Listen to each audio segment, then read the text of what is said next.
Olá, bom dia. Sejam todos bem-vindos a mais uma formação continuada em ATPC não presencial da área de Ciências Humanas. Esperamos que estejam todos bem e se cuidando. Para a nossa formação, solicitamos que mantenham os microfones e câmeras desabilitados para evitar ruídos e interferências durante a formação. A interação ela pode ser feita via chat e, na impossibilidade de utilizar o chat, vocês podem também utilizar a funcionalidade de pedir a palavra. É só clicar no ícone de levantar a mão e aguardarem as instruções para participar. Informo que a nossa formação está sendo gravada e a gravação, bem como os materiais da reunião, serão encaminhadas posteriormente às unidades escolares. Entretanto, desde já, encontra-se disponíveis no link postado no chat, bem como no link apresentado para vocês em tela, a pasta de materiais compartilhados da reunião. Nessa pasta vocês encontram todas as formações realizadas pelo Núcleo Pedagógico em ATPC. Dito isso, portanto, eu vou passar a palavra para a professora Irma, diretora do Núcleo Pedagógico. Bom dia, Irma. Bom dia a todos os professores, todos os presentes. Sejam bem-vindos, a esse ATPC de hoje, que vamos dar continuidade à proposta de formação que a gente se propôs a fazer para vocês desde o início, quando nós começamos a fazer nossos ATPCs com as escolas, com vocês, com as áreas, Viemos trabalhando, então, todo esse tempo, para a implementação do currículo paulista, do ensino fundamental, Trabalhamos com os fundamentos teóricos, fundamentos com as práticas, Metodologias ativas, a tecnologia, Implementamos com vocês a questão das ferramentas tecnológicas, Desenvolvemos também, as competências cognitivas, as competências socioemocionais.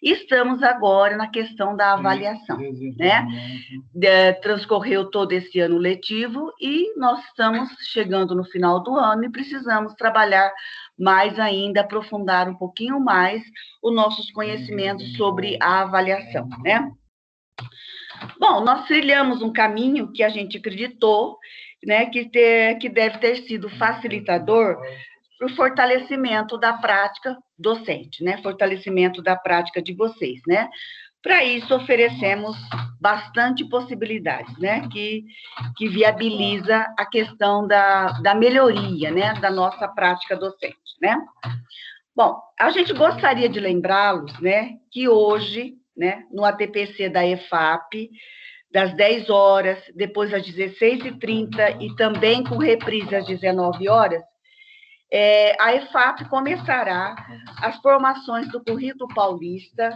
da etapa do ensino médio, Nós sabemos que o currículo do ensino médio foi aprovado, E agora, no próximo ano de 2021, ele será implantado na primeira série do ensino médio, E, portanto, para isso, a EFAP, através do Centro de Mídia, ela começa a falar, dos princípios, das concepções dessa etapa do ensino médio, certo? Hoje, mais precisamente, na área de ciências humanas, Os outros dias acontecerá nas demais áreas, Então, é um começo, nós vamos ter ainda os seminários pela frente, e é um começo para a gente começar a entender como é que vai funcionar toda essa dinâmica do ensino médio para o ano que vem, Começando com a sua implementação na primeira série, Bom, mas vamos à formação de hoje, então, que os PCNPs vão trazer para vocês, com mais possibilidades, com mais perspectivas de ajudá-los na nossa prática docente, Passo a palavra para que a reunião se inicie. Muito obrigada, Irma. Muito bom dia a todos e todas. Dando continuidade ao nosso processo de formação, nosso ATPC hoje falando de avaliação. Peço liberdade de iniciar com a frase de Martin Luther King. Nós Não somos o que gostaríamos de ser. Não somos o que ainda iremos ser. Mas, graças a Deus, não somos mais quem nós éramos. Quando pensamos em tudo que vivenciamos esse ano de 2020, todos os momentos, o quanto nós podemos aprender, o quanto nós podemos crescer, e nada mais justo iniciarmos o nosso ATPC de hoje fazendo uma homenagem a exatamente os bravos guerreiros desse momento da pandemia. Lógico que nós temos aí o destaque para o pessoal da saúde, que foi assim, fantástico, está sendo ainda, mas a vocês, a nós, professores. Professores, colocamos aqui a música de Leci Brandão, vamos ver a letra primeiro. Anjos da Guarda. Professores, protetores das crianças do meu país. Eu gostaria de um discurso bem mais feliz, porque tudo é educação, é matéria de todo o tempo. Ensinem a quem sabe de tudo a entregar o conhecimento. Na sala de aula é que se forma um cidadão. Na sala de aula é que se muda uma nação. Na sala de aula não há idade nem cor. Por isso, aceite e respeite o meu professor. Uma salva de palmas a vocês, bravos guerreiros na luta, na frente, atuando, acreditando, exatamente podendo sempre fazer a diferença. Gratidão ao trabalho de todos.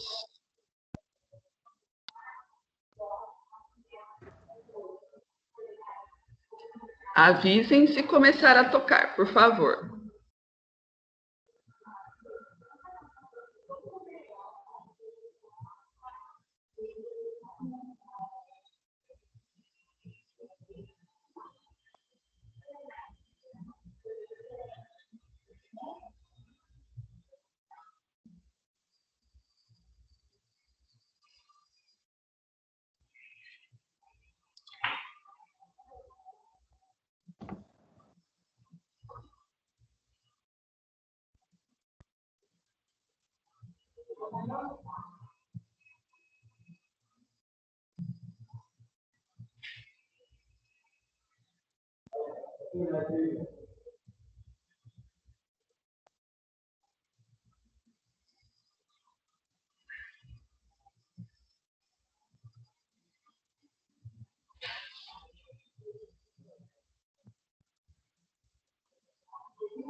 Muito bem, muito bom esse momento aí. A gente estava, assim, muito na expectativa de tornar esse momento um momento de celebração também. A proposta que nós temos hoje é pensar um pouquinho sobre o processo de aprendizagem dos estudantes, por conta do término desse ano letivo. Então, nós vamos aprofundar um pouco as discussões sobre a avaliação, analisar também as proposições da construção dos itens avaliativos, que é uma metodologia que nós queremos fazer uma aplicação para o trabalho cotidiano, e também o trabalho com as rubricas, através, se for possível, se der tempo, né, na construção pelo Google Classroom. E se não der tempo também, a gente vai apresentar a possibilidade, tá certo? Então, dessa forma, nós queremos conversar com você sobre esses assuntos.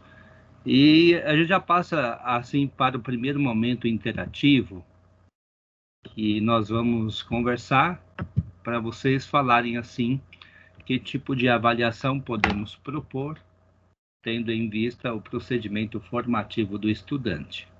Nós temos a participação de duas maneiras. Nós podemos participar levantando a mãozinha, o ícone levantar a mão, ou escrevendo no chat.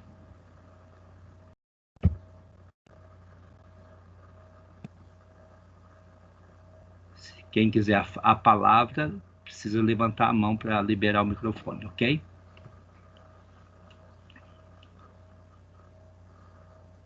Momento de levantamento de conhecimentos prévios. É só contar um pouco como que a gente está fazendo lá, no cotidiano, mesmo nesse tempo remoto aí de educação emergencial que tornou-se permanente nesse ano.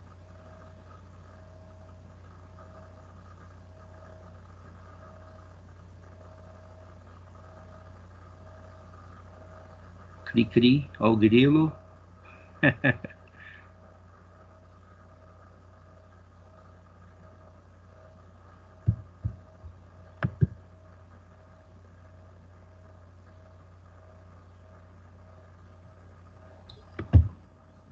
Pensando nas avaliações, nos tipos de avaliação, que tipos de avaliação nós podemos propor? Momento bem propício, né, para falarmos de avaliação no fechamento de um ano de pandemia, de tantas situações diferentes, né?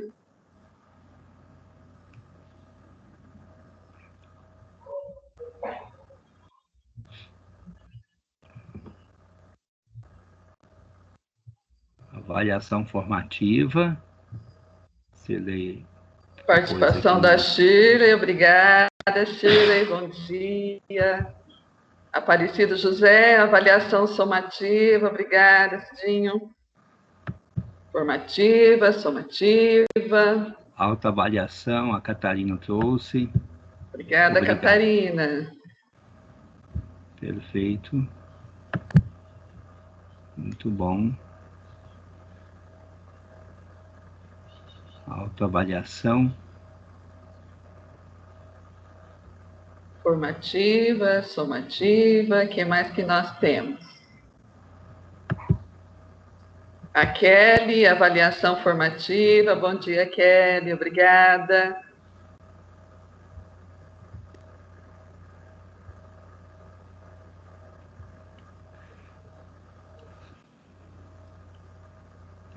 Avaliação continuada. Perfeito, também muito bem, bom. Catarina, bom dia.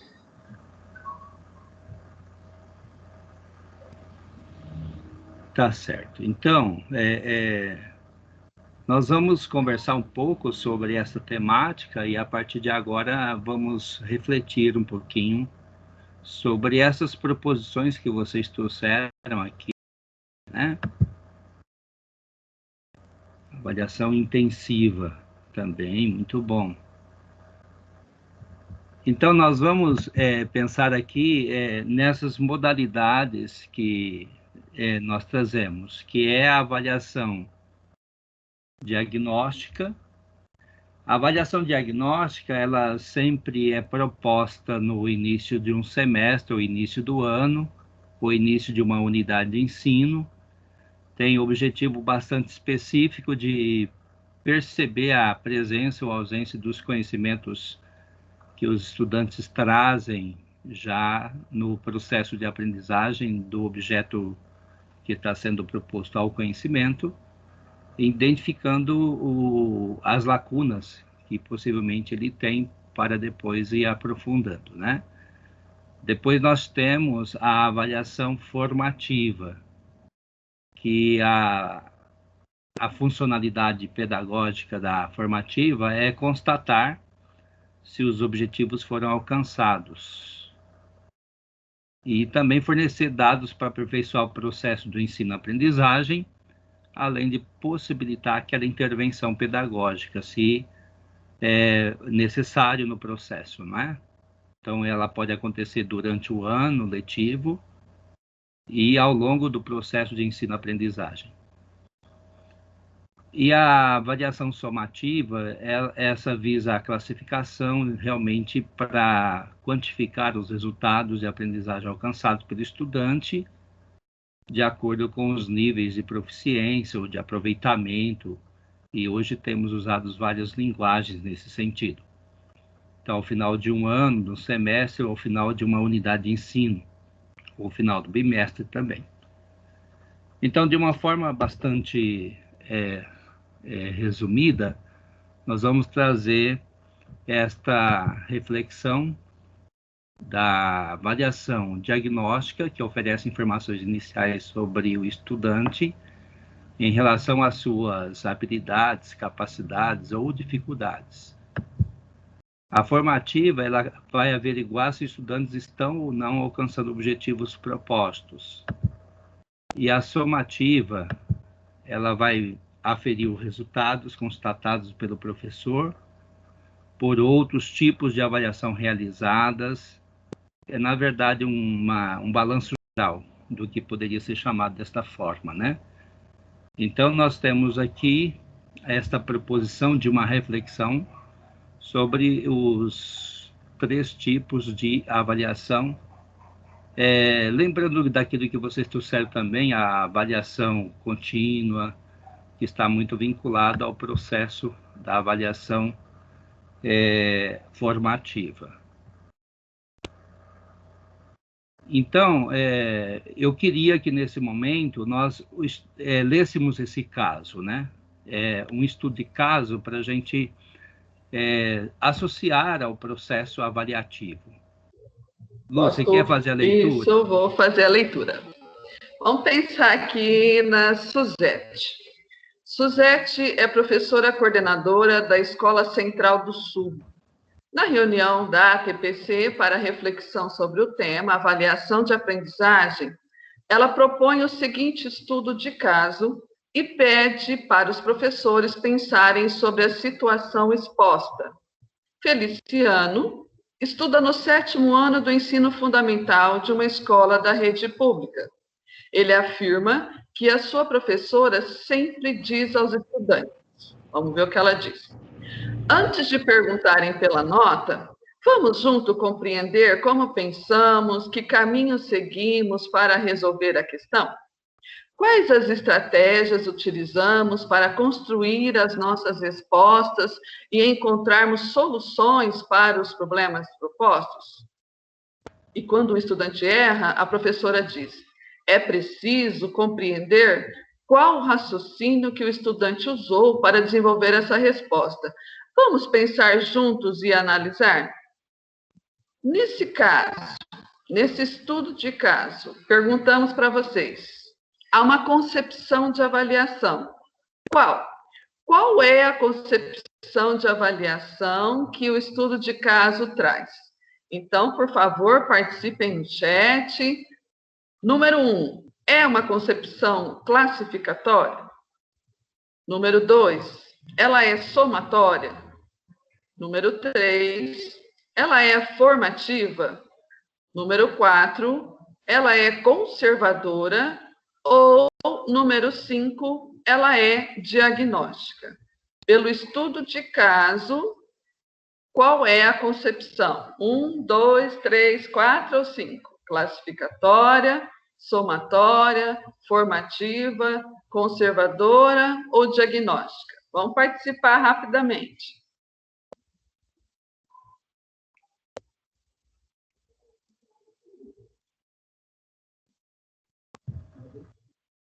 Meuzinda, diagnóstica. Eleusa, diagnóstica. Obrigada pela participação. Vamos lá. Ela é diagnóstica, conservadora, formativa, somatória ou classificatória? Aparecido José, diagnóstica. Shirley, diagnóstica. Geisa, diagnóstica. Vanessa, diagnóstica. Stousel, diagnóstica.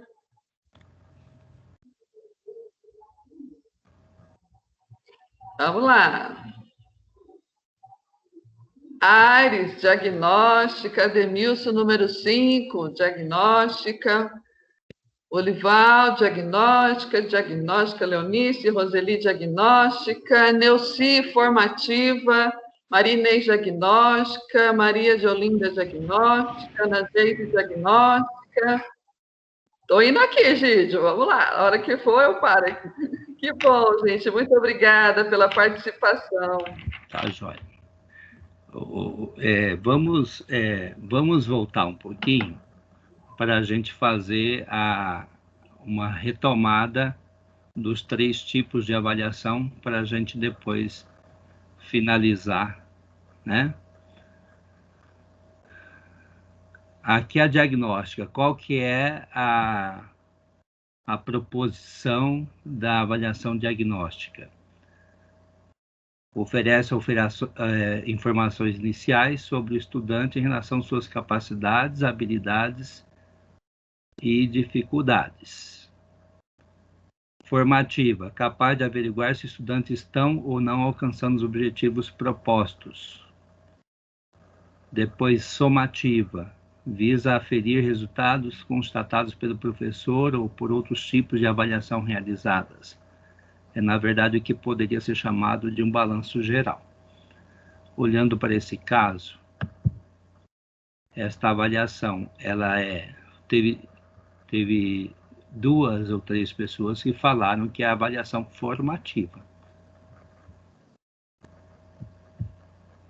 Então, na verdade, não sei se a gente entendeu de fato o caso. Esta avaliação, quando se propõe a posicionar-se no processo para que o estudante ele perceba como ele foi realizado, de que forma ele chegou ao conhecimento, sem aquele tipo de pressão. Então, essa avaliação ela se torna muito mais o quê, Lu? Não é formativa? Sem dúvida, Egídio. Então, ela é formativa. Está ligado, né? Tem pontos aí bem importantes de serem analisados. Olha, vamos compreender que caminhos seguimos. Então, é um processo, ela leva os alunos a pensar no processo, quais estratégias utilizamos, e aí, ali no final, vamos juntos, cadê? Perdi aqui. Qual o raciocínio que vocês utilizaram? Vamos junto aqui, achei aqui, vamos analisar. Então, ela fala em processo. Lógico que quando falamos em diagnóstico, o diagnóstico também levanta informações. Mas nesse caso aqui, o diagnóstico pode estar junto com a intenção, mas ela é uma avaliação de caminho, de processo, então ela é formativa no estudo de caso. Lógico que existem muitos argumentos aí para que a gente possa utilizar as ideias como um todo, né? Porque os tipos acabam, de certa forma, estando próximos a um do outro a partir do momento que se busca uma linha. Diagnóstica e formativa, elas estão numa linha, diferente da classificatória, somatória, que está em outra linha. Certo. Passo a palavra, Egídio. Perfeito. Então, é importante para nós entendermos que todo o processo avaliativo, quando ela contempla esse processo de construção que leva à reflexão, ela parte mais para esta perspectiva formativa, levando em conta esse processo, como já tem algumas pessoas retomando aqui no chat. A gente agradece muito a participação e aí a gente vai aprofundando mais, tá certo? Então, o que nós quisemos com isso? Na verdade, a reflexão na ação. Refletir o que nós já fazemos. Então, é sempre bom parar para refletir. E a reflexão na ação, ela nos ajuda a entender também que tipo de avaliação estamos propondo e que tipo de avaliação são importantes propor em determinados momentos em que o estudante está vivendo. Então, a reflexão na ação ela é importante porque ela nos leva a pensar também naquilo que nós estamos fazendo. Então, o processo de reflexão da ação, né? E ainda nos ajuda a refletir sobre a reflexão na ação, percebendo que nós estamos nos equivocando de repente, então nós podemos mudar de rumo. Então, o que nós trazemos aqui, na verdade? Nós trazemos esta percepção de que a avaliação, ela contempla todo esse processo formativo, ela leva em conta todas essas dimensões que está presente no currículo paulista e que nós trazemos aqui, que é a dimensão física, intelectual, socioemocional, cultural e socioemocional. E ainda percebendo que o estudante ele vai se tornando, no processo de constituição da avaliação no processo formativo, como sujeito do processo aprendizagem. Então, na verdade, é pensar que o estudante é um ser aprendente, que ele deve desenvolver as capacidades para a cidadania, ele ainda precisa encontrar sentido para a sua vida, a ideia do projeto de vida, ele precisa reconhecer-se dentro da sociedade como um ser solidário, engajado, capaz de ter uma consciência crítica, ter também uma percepção do cuidado com a natureza, consigo mesmo, desenvolvendo esse protagonismo que é tão essencial para o processo formativo. Nesse sentido, é importante para todos nós entendermos que esse processo de avaliação requer de todos nós uma percepção do caminho que precisamos fazer enquanto docente para tornar o estudante sempre um ser aprendente dentro dessas dinâmicas que estamos construindo a partir do currículo paulista. E a reflexão na ação, ação e reflexão, né, todo esse processo dessa tríade, ação, reflexão, ação, ela exige o planejamento, né? O planejamento que supõe, primeiramente, a compreensão do lugar em que o estudante está, que seria a questão do diagnóstico inicial. Daí, para descobrir o caminho que precisa ser feito, é necessário também ter um embasamento teórico para entender que, para dar conta de determinadas fragilidades, é preciso alguma fundamentação. Então, é preciso elaborar um plano, fazer um planejamento de estratégias didáticas e estabelecer metodologias que são possíveis. E aí a gente tem que pensar dentro do contexto no qual nós estamos inseridos, o contexto vigente.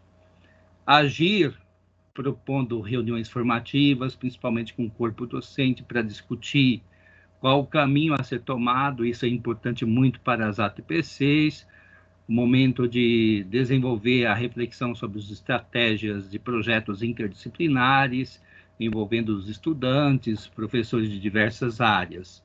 Também isto é possível. E isso não é possível sem a observação. Então, é importante verificar quais as consequências das nossas práticas, quais são as ações que nós propusemos e que deixaram e que transformaram aquela proposta em conhecimentos objetivos, em conhecimentos claros. Isso é importante a partir de coleta de dados que nós vamos fazendo para representar os resultados que nós desejamos. E aí refletir, gente, refletir sobre a avaliação, refletir vendo quais são as ações, quais são os dados que nós obtivemos daquilo que nós propusemos. As reflexões vai sempre buscar soluções e, se necessário, vai nos ajudar a refazer o caminho. Então, como vocês veem, este gráfico ou infográfico, ele é um gráfico em intersecção, porque não para, o processo ele é permanente. É uma ação, reflexão, ação e, de novo, vamos planejar, agir, observar, refletir, se necessário, vamos retomar, e assim vai. O caminho, ele é permanente para que haja toda uma circularidade do processo de ensino e aprendizagem. Egídio, Sim. Pensando também que esse processo ele acontece individualmente e também coletivamente. A partir do momento que nós, quanto equipe escolar, começarmos a pensar dessa forma coletivamente, a aprendizagem ela dá um salto, né? Porque, querendo ou não, ação, reflexão e ação, ela vai sempre permear um processo mais garantido e numa base também, né? Pensamos na avaliação individual, que é a autoavaliação, e também no coletivo, para que as ações sejam feitas. Passo a palavra.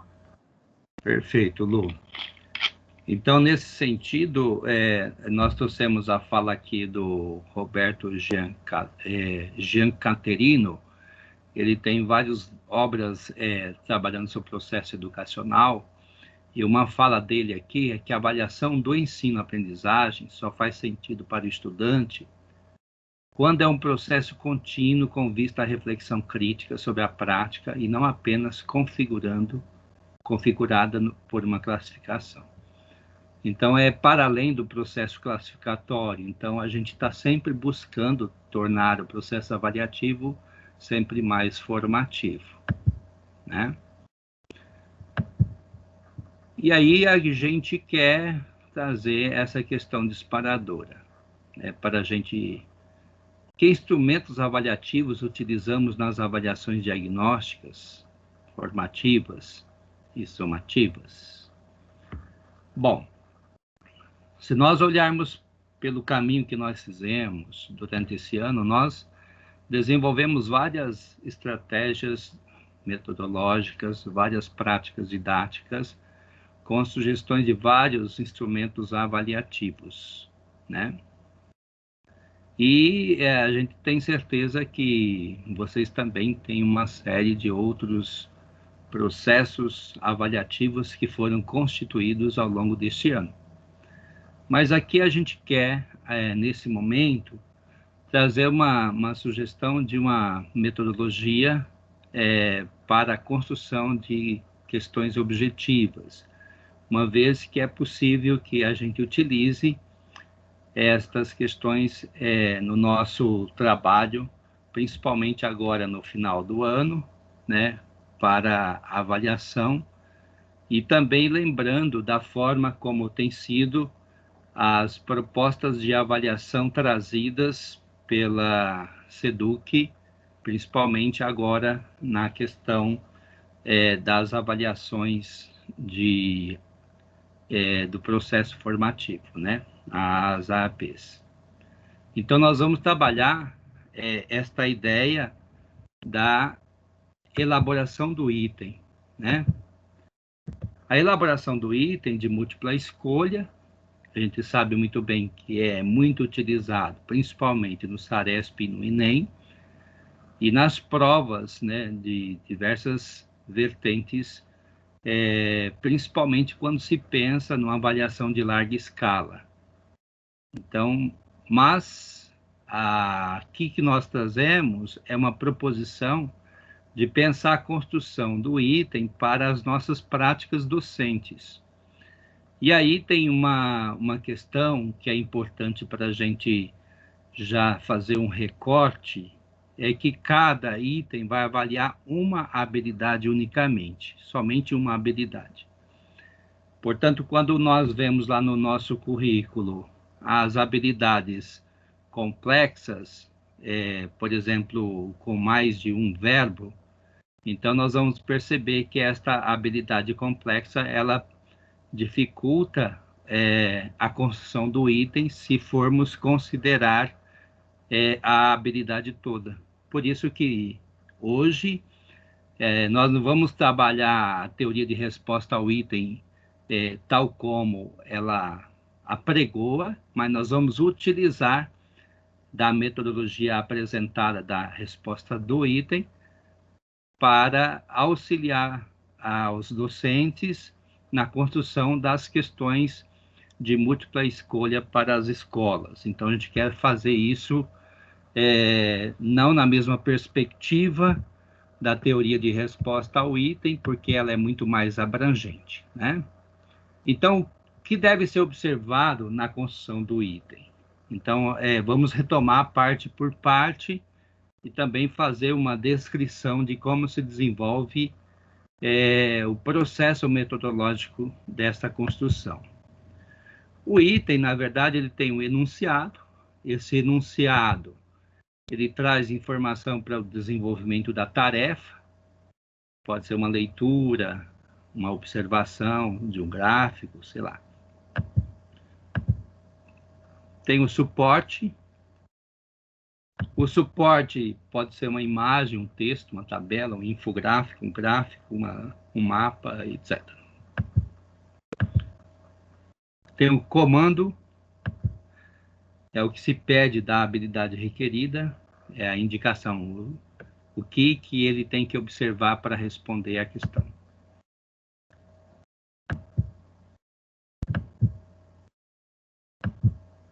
Vem as alternativas. Nas alternativas existem as proposições de resposta ao comando. Depois tem a resposta correta, que é chamada de gabarito. E depois tem os distratores, que são as respostas incorretas. Tá certo? Então, nós vemos aí uma proposição de como se deve construir o item avaliativo. E aqui eu quero chamar a atenção para esse processo, né, que a gente está construindo, percebendo que existe uma escada para ser transformada, para ser subida. E esta escada, ela requer um pouco de observação, que seria o planejamento educacional para avaliação. Então, nós vamos começar com a formulação das questões de múltipla escolha. Ela precisa ter clareza, é uma questão objetiva, e deve ser respondida a partir da alternativa proposta. Então, tem que ser uma questão concisa e bastante clara. Depois, nós vamos para um segundo passo, que é o planejamento do item para medir o único resultado da aprendizagem. Planejar o tipo de descritor que você vai trazer. Então, o descritor que você vai trazer é aquele que refere-se à temática que está sendo proposta, que nós vamos ver a partir do suporte. Minimizar o tempo de leitura do estudante, ou seja, não trazer textos compridos, enormes, tem que ser um texto curto, no máximo 15 linhas. Usar a linguagem direta e adequada à faixa etária do estudante. Então, perceber para que turma nós estamos elaborando o item, para não ter uma linguagem muito rebuscada para aqueles que estão no processo inicial, por exemplo. Então, evitar informações desnecessárias no texto base. Então, o texto ser bastante preciso, sem muitos devaneios. Na construção do enunciado, apresentar um único problema claramente formulado. Então, você vai querer resolver um problema, uma habilidade. Formule o enunciado com proposições positivas e evite termos absolutos, como falar não pode, exceto, nunca, errado. Trazer termos mais gerais. Não formular alternativas com opções absurdas, coisas impensáveis e reais. Construa alternativa com tamanho similar.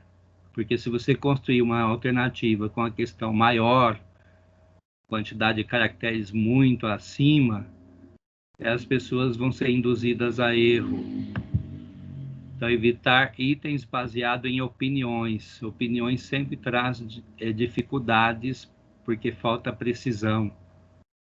E, por fim, usar itens de múltipla escolha para mensurar o raciocínio, e não somente a memorização. Nesse sentido, é o grande desafio que a gente tem para que a gente construa questões de alto nível sem também fugir do processo de memorização. Aqui a gente traz a taxonomia, lembrando que a taxonomia de Bloom ela é fundamental para entendermos a construção do item, lembrando que a escada vai de baixo para cima, quanto mais acima, mais a complexidade no processo de descoberta do conhecimento. Então, nós começamos do simples e vamos ficando mais complexo até chegar no nível final da pirâmide. Então, lembrar que a taxonomia contribui bastante para organizarmos as questões que nós vamos utilizar para fazer as avaliações. Então, é importante para a gente. Nós temos trazido muitas vezes esse gráfico da taxonomia, porque o currículo também traz essa ideia dos verbos e da aplicação dos verbos, tá certo? Então, a gente precisa realmente se apropriar disso. A teoria de resposta ao item, portanto, ela torna os resultados confrontáveis, porque dá para fazer confrontar resultados, prever uma medida de precisão para cada score, para cada questão, quem acertou mais, quem acertou menos, por quê. Qualifica os examinados pelo conhecimento obtido, evitando a questão do chute, e também possibilita a proficiência, que é a medida do desempenho. Claro que a gente está utilizando aqui um recorte da teoria, não de toda a teoria, porque existem outras vertentes da teoria de resposta ao item. Mas para o nosso objetivo de hoje, não comporta porque não há esta previsão de estudo hoje. Então, vamos olhar para esta questão. Essa questão ela traz um texto, suporte, né? Traz o enunciado. O enunciado ele é composto do texto suporte e do comando. E aí você tem um texto de 3, 6, 10 linhas no máximo. Tem a proposição do comando. Tem as questões alternativas. E tem a resposta do gabarito e os distratores, que não diz respeito ao texto. É só para vocês verem, nós vamos retomar nesta questão mais adiante. É só para dizer que o item tem as partes que o compõem. E é desta maneira que a gente vai entender. O descritor, você vai olhar para a habilidade que está proposta. Se a gente fosse olhar lá para o Enem ou Saresp, nós íamos ver grupos de habilidades, né? Mas como a gente está utilizando isso na perspectiva da formação para a construção de avaliações no cotidiano escolar, nós vamos olhar para as nossas habilidades e, a partir dela, perceber qual descritor é adequado para a construção de uma questão de item para ser avaliado, né? Aí nós temos o texto base e a comanda para a resposta. O enunciado é formado desses dois aspectos. Tem o texto base, que pode ser um excerto, pode ser um gráfico, um mapa, né? E a comanda para a resposta. Tem as alternativas, que aqui você vai colocar as questões que são distratoras, que são questões que não correspondem ao item, precisamente, pode corresponder até parcialmente, mas não totalmente, e a questão gabarito, que é a questão que responde ao item. E embaixo, geralmente, traz as justificativas. Se nós olharmos as provas em larga escala, vai ter sempre um relatório final falando da justificativa, por que o estudante colocou um distrator como certo e não foi para o gabarito, tá certo? E assim a gente continua, refletindo um pouco. Texto base é suporte, é motivador do item. É a partir da sua leitura e análise que o correspondente mobiliza seus conhecimentos para realizar a tarefa solicitada, atendendo à habilidade. Precisa estar adequado não somente à habilidade, mas também ao ano, série e escolha textual. O texto base pode ser compreendido com como toda forma de expressão, seja um texto verbal, uma imagem, cartaz, charge, tabela, infográfico, gráfico, mapa, fórmula, enfim, trata-se da manifestação da linguagem dotada de sentido e capaz de transmitir uma mensagem. É importante que o texto base traga a informação necessária para a resolução do problema, de modo que não se torne apenas um pretexto ou uma ilustração desconectada do item. Então, como nós estamos vendo, o texto base, ele é o suporte. Então, a ideia de suporte aí é importante para nós. Aquilo que nós já falamos há pouco, da isenção de temas polêmicos e também temas que são vinculados a problemas de ordem de ética, né? Por exemplo, problemas que trazem constrangimento. É importante perceber a autoria do texto, fazer a referência, utilizar as fontes confiáveis. As figuras devem ter também boa qualidade gráfica, deve conter os títulos, mesmo os fragmentos. Os padrões de formatações devem ser observados também. Textos em prosa e o texto em verso. Então, essas disposições da construção do texto base, ela é importante de ser considerada, porque os textos base devem conter as informações necessárias para o respondente demonstrar seus conhecimentos sobre o assunto, sendo assim, não devem faltar informações nem apresentar informações adicionais desnecessárias. Para a resposta do texto base de item de múltipla escolha, cabe considerar ainda a sua relevância no contexto, a coerência com a tarefa exigida, a adequação ao repertório leitura do público-alvo, do estudante, no caso, o seu nível de escolaridade, a extensão e estrutura adequada à escolarização do respondente e ao tempo de resolução da situação-problema. Não pode ser um texto muito longo.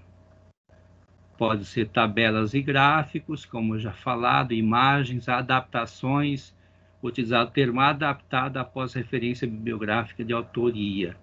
Por exemplo, texto adaptado. É importante dizer que é adaptado. Palavra estrangeira tem que estar grafada em itálico. As siglas devem ser precedidas do nome completo da entidade. Por exemplo, se você vai falar Enem, SARESP, Sistema de Avaliação de Rendimento Escolar do Estado de São Paulo. Aí, na frente, SARESP, né? Letras de música, não indicar o cantor, mas os autores da letra e melodia.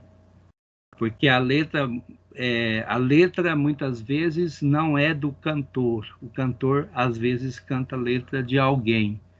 Então, utilizar aspas sempre nas citações, e notas de rodapé não é recomendado ser utilizada. Comando para as respostas, gente. Então,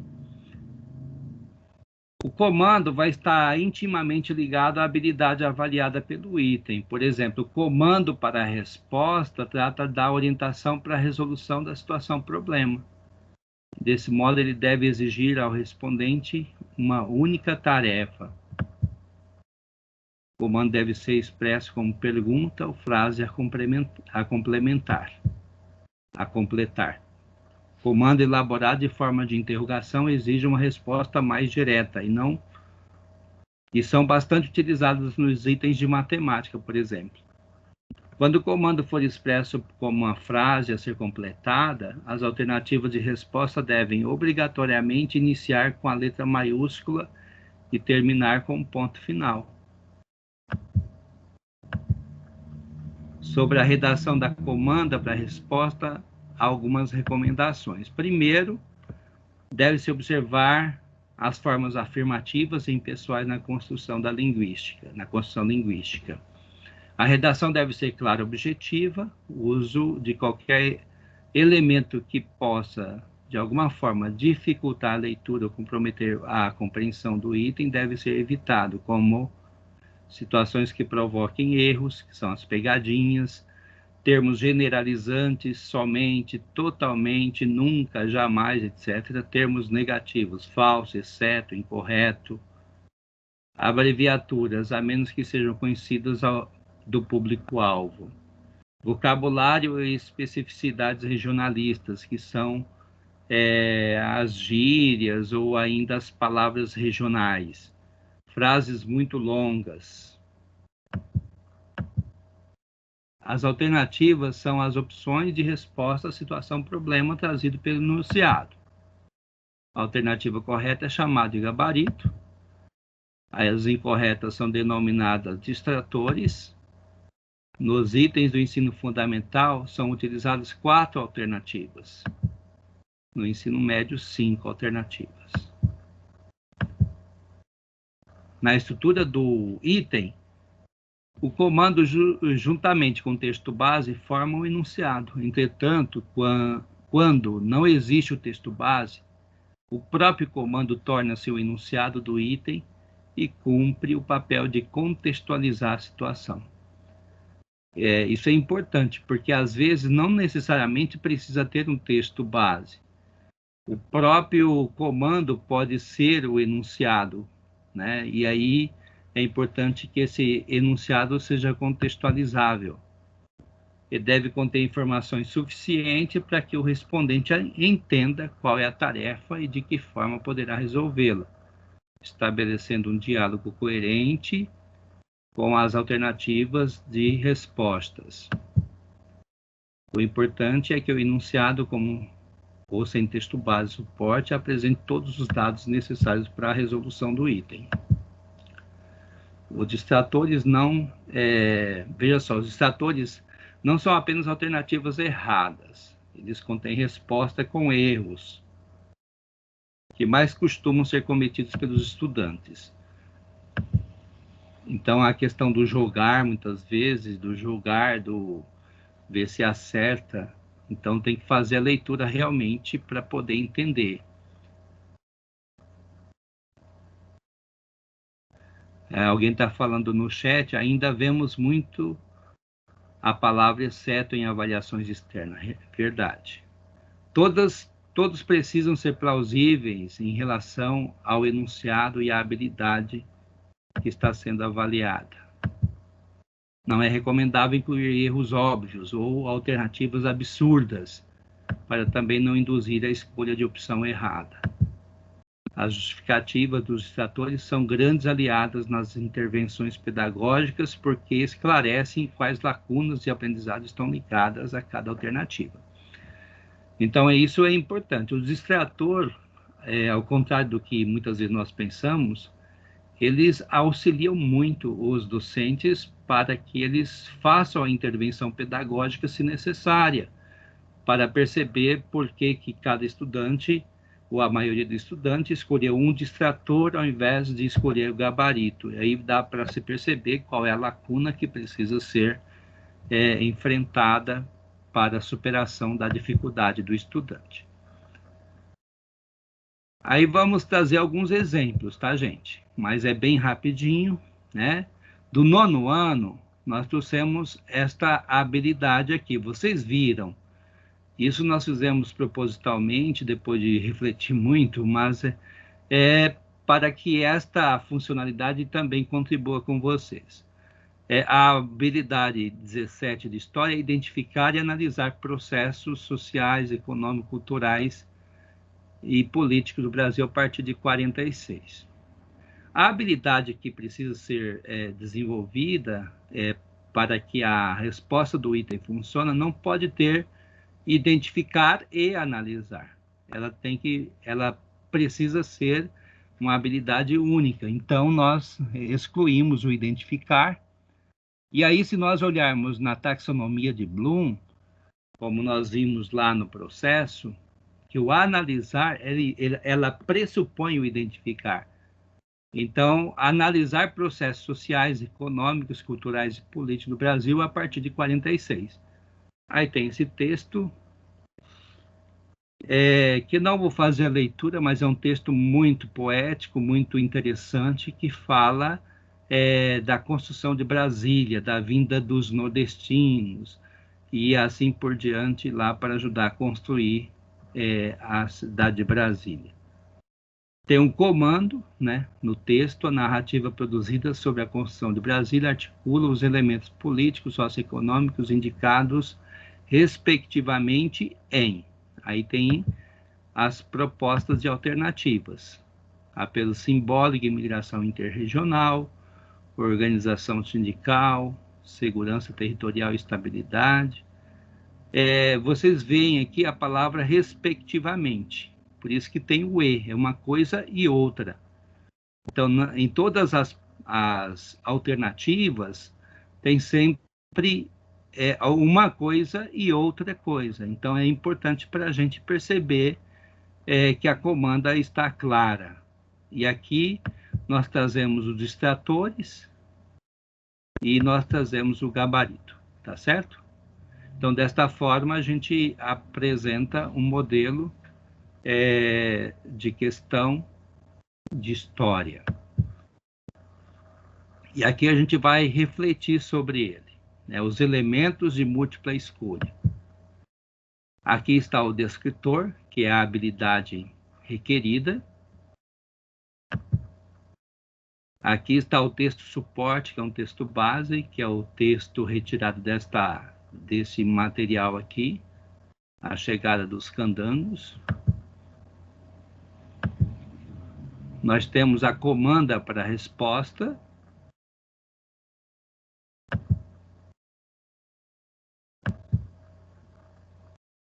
Nós temos o enunciado, que é formado pelo texto e a comanda. Nós temos a alternativa de respostas. São as 4 alternativas, porque é ensino fundamental. E nós temos o gabarito. E nós temos os distratores. Tá certo? Então, dessa forma, a gente exemplifica também, de uma forma bastante clara, como se deve pensar a construção do item. Logo abaixo, nós temos também essa mesma estrutura, o enunciado. Não vou repetir, porque é a mesma questão de atrás, é só para a gente analisar as alternativas e aqui as justificativas. É importante fazer a justificativa, principalmente no processo que a gente vai chamar de correção. Na correção é importante trazer por que aquela questão está errada, então dá para aprender muito com o erro também. Vamos para uma próxima questão. Identificar e analisar mapas temáticos relacionados à ocorrência de desastres socioambientais em diferentes regiões do mundo, em especial na Europa, Ásia e Oceania. Nós tiramos o identificar e deixamos só o analisar mapas temáticos relacionados à ocorrência de desastres socioambientais em diferentes regiões, em especial América e Ásia. E aqui nós trazemos 2 textos. Nós trazemos o texto sobre desastre natural, a definição, etc., retirado de um texto de uma obra, e trouxemos o mapa, fonte 1 e fonte 2. E como vocês viram que na construção do item é preciso que as imagens e os gráficos sejam bem claros, então nós trouxemos para esta tela todo ele para ficar bem visível, para a gente entender as colunas aqui que vai estar demonstrando os fenômenos, né? As inundações, os escorregamentos, tempestade, seca, temperatura extrema, incêndio florestal, vulcanismo, terremoto e ressaca. Então, cada um desses contém uma cor correspondente em cada região do mundo. Então, esse mapa ele é muito claro nisso. Então, é a leitura que precisa ser feita pelo estudante, entendendo o que é desastre e olhar para os mapas. Então, a primeira coisa que tem que ser feita é analisar o texto base. O enunciado vai vir logo depois, ó. O texto base é o da página anterior, e o comando é essa: após a leitura e análise do texto fonte 1, identifique no mapa fonte 2 quais são os desastres ambientais que ocorrem com frequência em alguns continentes. E aqui nós temos inundações, terremotos, escorregamento, ressaca, temperatura extrema, incêndio florestal, vulcanismo, terremoto, tempestade, inundações, seca e tempestade. Os 4 primeiros são os distratores, e se nós olharmos no mapa, o gabarito são inundações, seca e tempestade. E aqui é a mesma coisa, retomando lá a questão de história, tá certo? Os distratores e o gabarito. Eu acho que por aqui eu me encerro. Segue a Lu, por favor. Reforçando, Egídio, eu fico aqui pensando a importância de se aprofundar estudos sobre essa temática, porque, quanto professor, a gente sempre sofre muito tentando encontrar a questão adequada para aquele momento que eu estou vivenciando, para avaliar o que a gente está buscando. Então, é uma forma de protagonismo, porque a gente passa a construir nossas próprias questões, atendendo à necessidade do processo que estamos vivenciando com a nossa realidade ali, com o nosso estudante. E, por outro lado, é um material fantástico para trabalhar com o ensino médio, aprofundar estudos sobre a teoria de resposta ao item, para que eles entendam, né, o que vai estar vindo para o Enem. Então, é um material riquíssimo para que a gente vá ganhando aí força no nosso protagonismo, e a avaliação vem exatamente das nossas produções e vai amenizando bastante o sofrimento desse momento de avaliação e procurando compreender as que vêm de fora também, não é? A segunda temática, dentro do mesmo tema, vamos assim colocar, é algo que vem despontando, se a gente for fazer pesquisa na internet, vem assim realmente acontecendo com bastante força. Desculpa que eu engasguei. Qual seria, ou quais são, eles são muitos, são variados, né? Quando pensamos na intencionalidade pedagógica do currículo, qual instrumento ou quais instrumentos de avaliação atendem essas intencionalidades? Aqui do nosso lado esquerdo, a gente tem os fundamentos, então vamos pensar como avaliar dentro de um processo de educação integral. Como avaliar o desenvolvimento de competências, como que a avaliação vai estar a serviço de todos. Como atender a intencionalidade pedagógica, que é o estudante na sua integralidade, em todas as suas dimensões.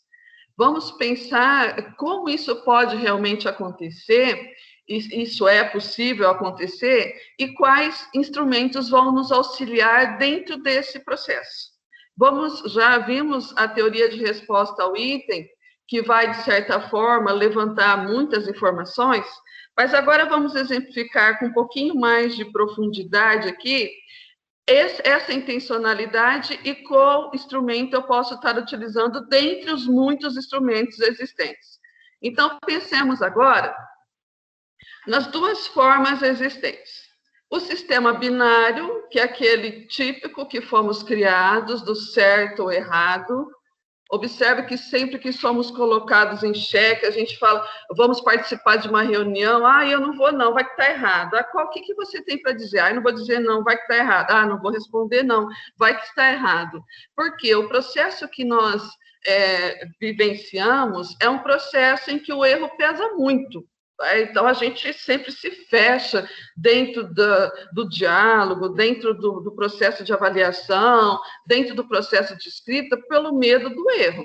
E o convite é exatamente o contrário, é aproveitar o erro exatamente de uma forma em que ele vai auxiliar no processo do conhecimento.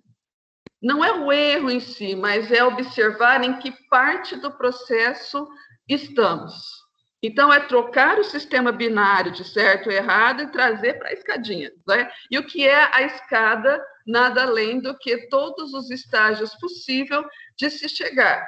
Então, vocês observem que na escada aqui está a taxonomia, mas está a evolução do conhecimento, que passa do básico, aí ele passa a ter os primeiros conhecimentos, vai compreender, vai aplicar, passa a analisar, passa a sintetizar, a avaliar e, por fim, estar criando. Esse é o convite, né? Criarmos as nossas próprias avaliações, por isso o aprofundamento na temática. E levar os alunos também à criação. O que será que vamos estar trazendo para vocês? As rubricas. Eu sei que vem às vezes em mente, meu Deus, mais uma coisa para a gente ver. Gente, isso nada mais é o que a gente sempre fez a vida toda, só que agora com uma roupagem diferente. Lógico, né? Estou me referindo aos profissionais que veem a avaliação como um processo, né? Não quando vai lá na internet, copia e cola e dá para o aluno, né? Não é essa. Mas quando você pensa no processo de avaliação, é impossível, você vai sugerir para o seu estudante uma avaliação, uma questão, e você já pensa, nossa, isso está nisso aqui, mas eu gostaria que chegasse a tal estágio. O que são as rubricas? Exatamente essa ideia no papel. Você deixar claro o nível que está sendo apresentado e até onde se pode chegar. Chegar o quê? No nível de conhecimento. Então, vamos começar primeiramente pelo conceito das rubricas, que existem várias maneiras de conceituar as rubricas. Nós estamos utilizando aqui um material muito comum, que é da Maria Alice Soares. Ela apresentou um workshop, mas vem dentro de toda uma análise do Luiz Cláudio Biagiotti, né? Mas tem muito material sobre. Então, qual é a definição aí mais comum para rubrica?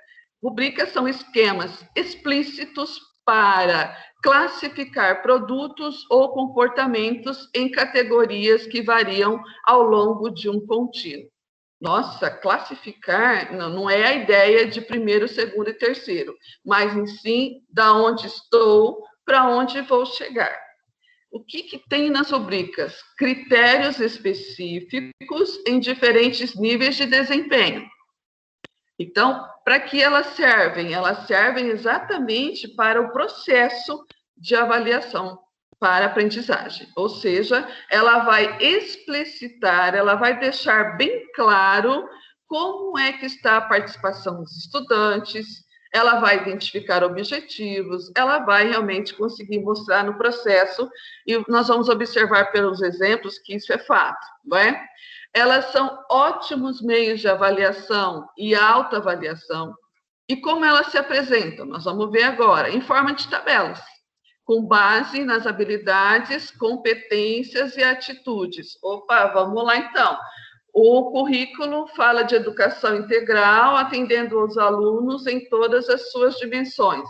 E uma rubrica pode permitir uma análise do desenvolver das habilidades, das competências e das atitudes. Então, é um instrumento de avaliação muito interessante para esse processo que nós estamos vivenciando agora da educação integral dentro do novo currículo. Logicamente, que elas também auxiliam a monitorar e ajustar o progresso, não só no resultado final. Então, estamos falando de uma avaliação formativa, uma avaliação dentro de um processo, né? E esse processo é muito importante para a aprendizagem. As rubricas, elas possuem muitas características.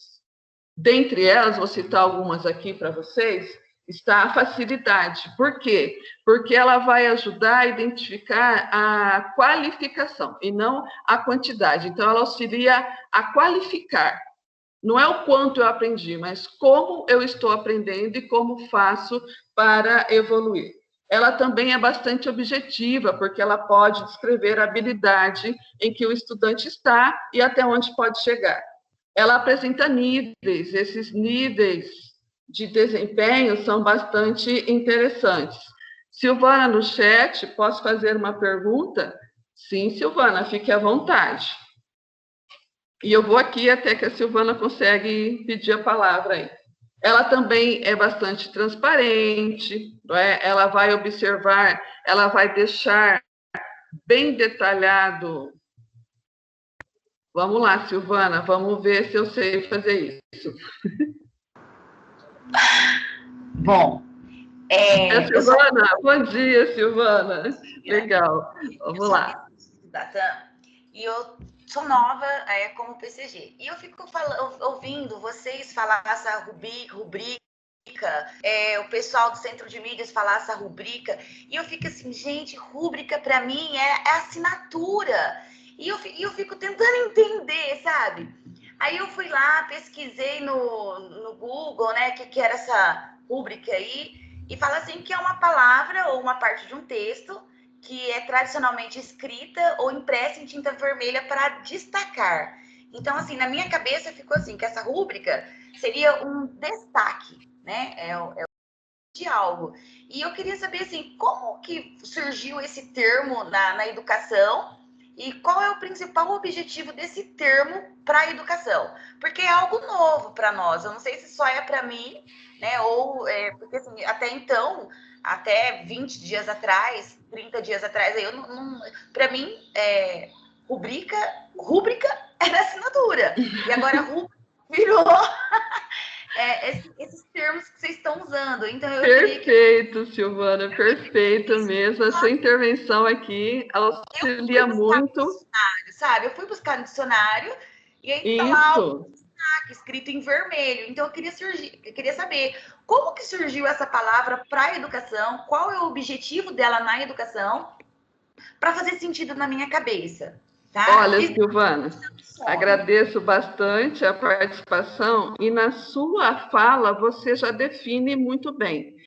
Porque na hora que você fala da assinatura, você fala de rúbrica. E na hora que você pergunta o que é essa rubrica. Sinceramente, né? A forma de se falar, não sei se muda muita coisa. Mas quando vai-se lá no dicionário, Silvana, você tem 5 definições lá no dicionário. Essa, que é uma assinatura abreviada, e também outras definições que você vê lá. Olha, também fomos lá no dicionário para ver isso, né? Pequena anotação ou comentário acerca do que se observou, indicação geral do assunto, nos artigos códices, Deus do céu, letra ou linha inicial, conjunto de prescrições e normas, tudo isso está no dicionário. Então, é exatamente o que nós colocamos aqui no início. É algo existente com uma roupagem nova. E essa roupagem nova vem exatamente para atender esse momento da educação. Então, a rúbrica, vamos pensar na assinatura. Se eu estiver errado aqui, pelo amor de Deus, fique à vontade também para... E as rubricas, que são exatamente o quê? Anotações ou comentários acerca do que se observou, leu e deve ser memorizado. Então, qual é o momento agora? Exatamente de aproveitar essa ideia e trazer para o contexto da aprendizagem e trazer para a avaliação. Silvana, foi feito há 2 anos atrás, o ano passado também, um workshop só sobre isso. Tem muito material, então é algo bastante moderno. Se você for na literatura tradicional, você não vai encontrar, e nem no currículo antigo também. Ele é próprio desse momento, que eles estão fazendo o quê? Pegando ideias que já existiam, trazendo para o novo e reformulando esse novo, certo? Logicamente, o nosso tempo ele vai estar diminuto para esse momento. Eu gostaria muitíssimo que chegássemos lá no Classroom, porque está na ferramenta do Classroom essa possibilidade. O próprio Classroom já deixa lá, quem entrar no Classroom, vocês vão ver do lado direito, lá embaixo, na atividade, já há a possibilidade de rubrica. E passando a pergunta da Silvana aí, e acredito que seja de todos, para que serve isso? O que é isso, né? Como que é? Bom, primeiramente, vamos pensar na importância dela, né? Ela vai auxiliar tanto nesse momento de ensino remoto, que eu vou agilizando aqui para chegar no exemplo para vocês, como também na avaliação e na autoavaliação. Mas o que é isso? Lógico que se chegarmos aqui 2, 3 anos ao aluno fazendo as suas próprias observações, o aluno não, o estudante, né? Desculpa. O estudante fazendo as suas próprias observações sobre o que vai ser avaliado, aonde está e aonde vai chegar, seria o ápice desse modelo, né? Olha só, vamos na prática agora, vamos ver isso na prática e, por favor, Neuci coloca uma contribuição aqui.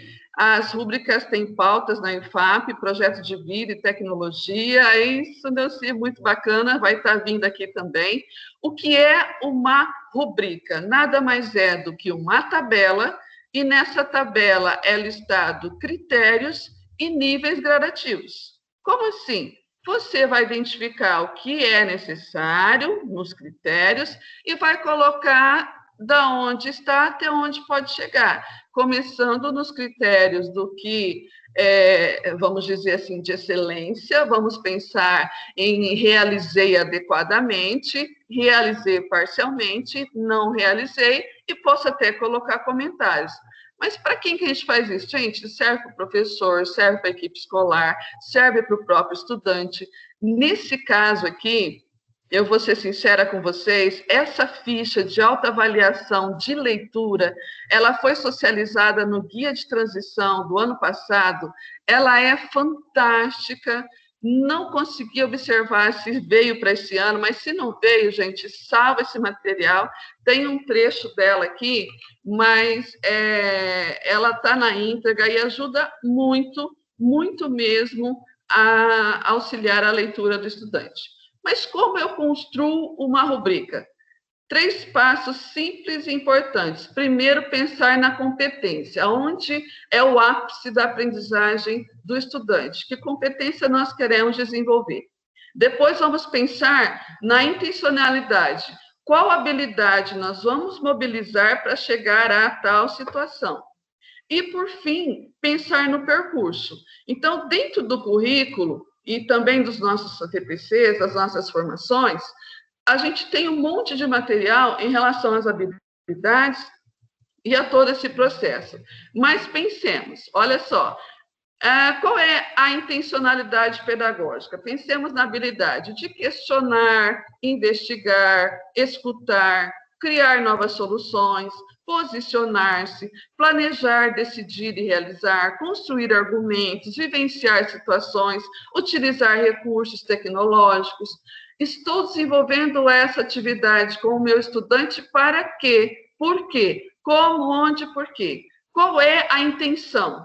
Aonde seria o básico do conhecimento e até onde ele pode chegar, pensando sempre num percurso. Vamos ver na prática mais uma vez, olha só, aqui, pense no trabalho em grupo, como é difícil a gente avaliar.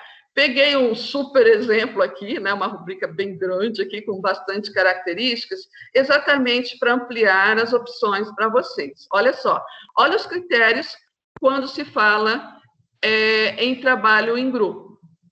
Aqui, essa rubrica, ela apresenta qualidade do material bibliográfico da pesquisa, olha o que ela pode trazer, o domínio do conteúdo, que para nós agora é chamado de objeto de conhecimento, a criatividade que foi desenvolvida no grupo, as distribuições das partes das tarefas, observe, dá para avaliar tudo isso na rubrica, a clareza, a organização, a discussão, o uso do tempo.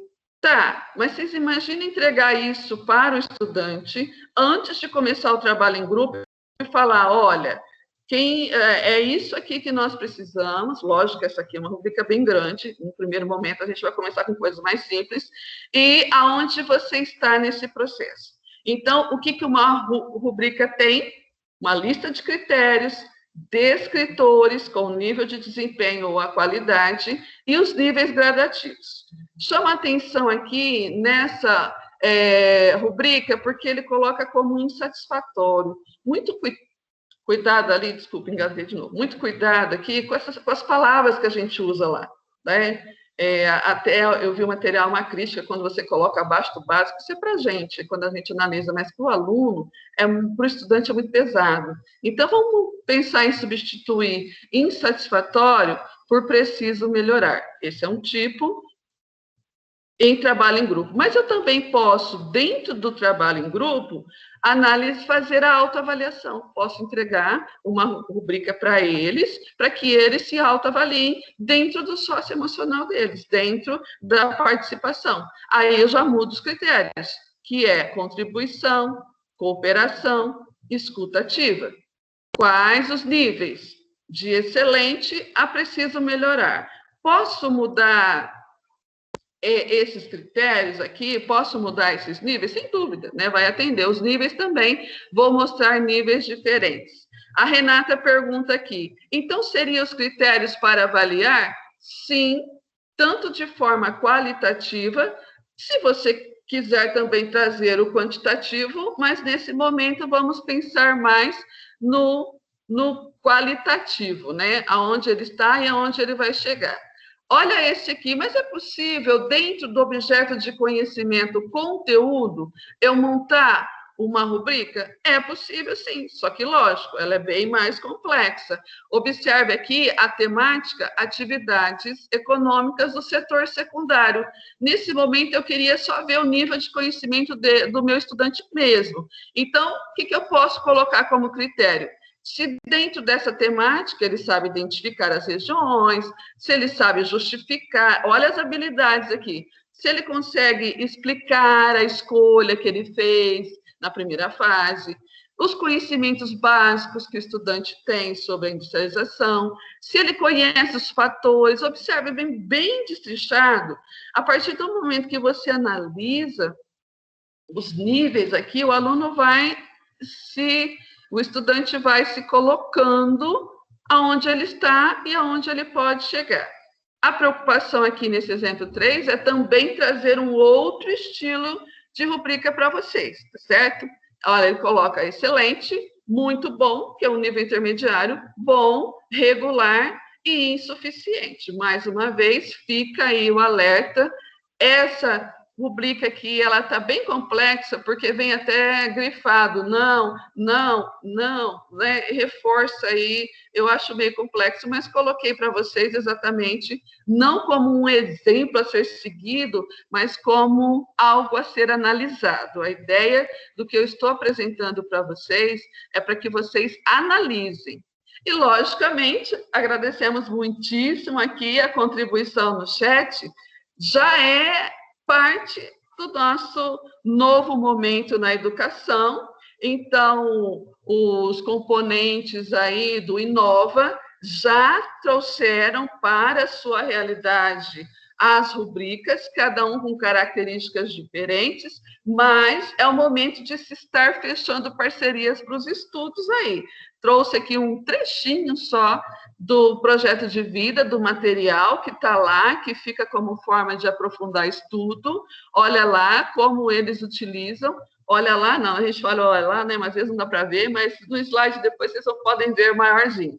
E aqui, o Fábio até colocou ontem, né? Até ajudou a gente nesse processo. Quando você vai lançar o fechamento dos componentes, tem lá, olha, engajamento total, engajamento satisfatório, engajamento parcial. É uma rubrica? Vamos pensar. Tem níveis de gradação? Tem critérios? Porque abaixo do nível fala lá, comprometeu-se de forma produtiva e efetiva? Então, é uma rubrica. Observem que interessante, tem os critérios e tem os níveis. Logicamente, com características aqui também diferentes, mas existe. Tá, e aí? No material, tem? Tem. Geografia já vem apostando desde o guia de transição do ano passado, vem trazendo com força essa temática, estamos nos últimos 5 minutos, e tem em todos os cadernos de geografia, na maior parte das situações de aprendizagem, rubricas para serem utilizadas dentro da situação de aprendizagem, certo? Essa aqui é lá do 6º ano, observem que ela é muito simples, o critério aqui não está identificado, mas já é um caminho para começarmos a compreender. Lá no primeiro bimestre, já traz uma sugestão mais encorpada, que podemos transformar em uma rubrica de grande porte. Eu vou lá, vejo a atividade, coloco os critérios que acho interessante e trago outro exemplo aqui para vocês, as cores, podendo ser aí o semáforo, né? Satisfatório, parcialmente satisfatório, preciso melhorar. Tínhamos muitos exemplos aí para trazer para vocês, mas o tempo é curto, mas o caderno de geografia, já história, filosofia e sociologia, já não tem muitos, mas geografia, observem que vai auxiliar bastante nesse novo contexto. É possível eu fazer uma rubrica nesse momento das atividades online? Sem dúvida. Peguei um exemplo aqui, não fui eu que fiz, não, nem o Gide também. Peguei um exemplo da plataforma DIC e eles colocam aí, olha, a participação. Em relação à participação das aulas remotas, como é que está a presença? Observe que vai ficando claro, olha, a presença exemplar, esteve presente em todas as aulas online, a presença dentro da expectativa, em desenvolvimento, ou precisa melhorar, não esteve presente. Isso vai dando clareza ao processo. Tá? Por que é que esse aluno, por mim, esse estudante, por mim, considerado que está nesse nível? Porque ele tinha que chegar aqui, mas ele ainda está aqui. E aí vai toda uma ideia que vocês podem pegar no material. E, logicamente, não vamos conseguir chegar, a ideia era mostrar na prática, mas o próprio Classroom já traz as rubricas para serem feitas.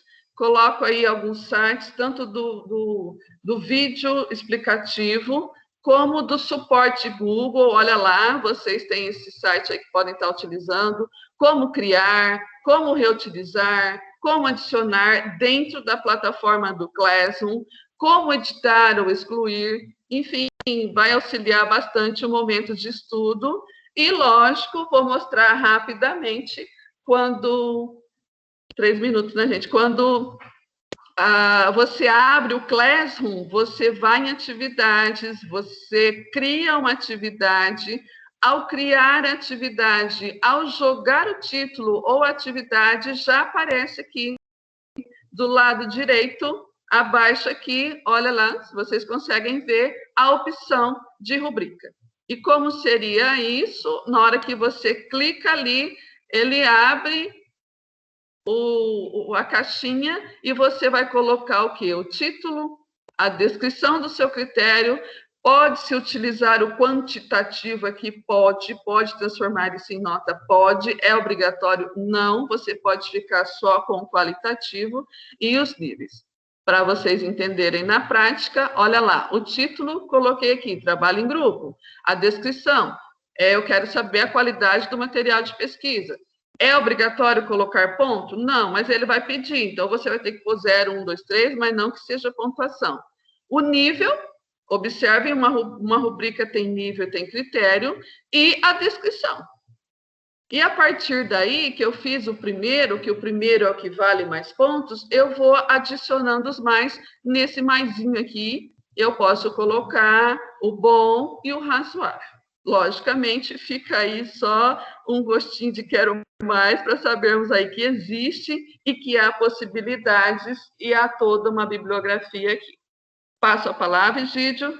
Silvana, perdoe-me, às vezes não atendi a pergunta como um todo, mas fica exatamente aí a intenção de estudarmos mais, né? Ampliarmos estudos sobre as rubricas.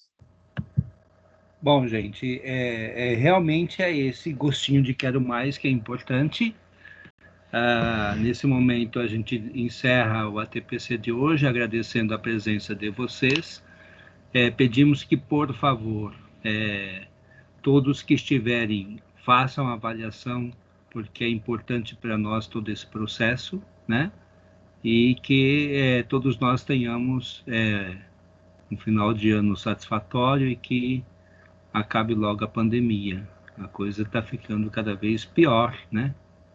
Piorando porque as pessoas não estão se respeitando nos espaços.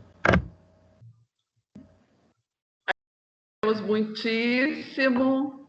Oi, Silvana. Vamos nos debruçar mais sobre o assunto. Sim, a ideia é exatamente essa. Vamos colocar na pauta aqui, vamos estar estudando, vamos aprofundar e trocando ideias. Qualquer coisa, entre em contato com a gente também.